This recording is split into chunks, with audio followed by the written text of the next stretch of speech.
Dit is een kamp waar 6 landen met 21 jongeren bij me kwamen zitten. En we praten een beetje over hoe het is om als jongvolwassene in een Lieds dorp te wonen. Het kamp komt voort uit Iepen dorp. De organisatie wil op deze manier de dorpen in verschillende landen met elkaar verbinden. De jongeren gaan tijdens het kamp mee waar repeteer over hoe het is om in een dorp te wonen. Maar ook om van elkaar te leren en hoe zichzelf te leren.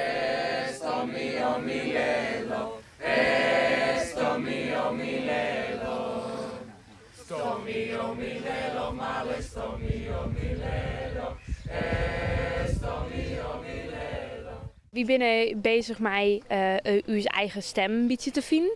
Als in gewoon een beetje hoe het praten en hoe presenteert jezelf. Maar ook in het zin van, wat binnen de connecties met onze vaders, wat binnen de connectie met water. Water gaan we in elk dorp op een bepaalde vorm. Het zij een rivier, het zij een marke, het zij de zee. En in wat voor vorm komt dat terug? De jongeren ontdekken elkaars culturen en dan kom je dingen in die je zelfs net wend bent.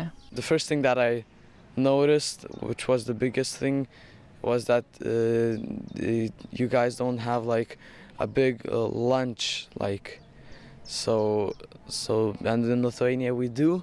So that was a bit weird at first, but now I got a bit used to it.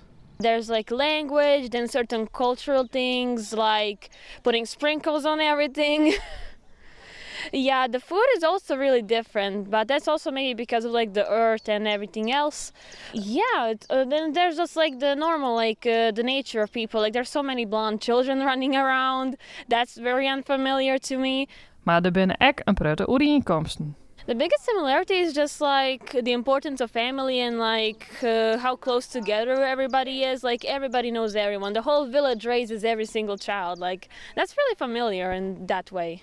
The nature it's really, really similar, except that there's not as many bugs here.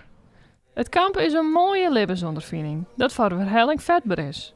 Definitely, I hope I can do this again. I hope next year I can also have an exchange, either in Netherlands or just anywhere. Honestly, the people are fun. It's really enjoyable learning other cultures, and it's enjoyable also spreading my culture around.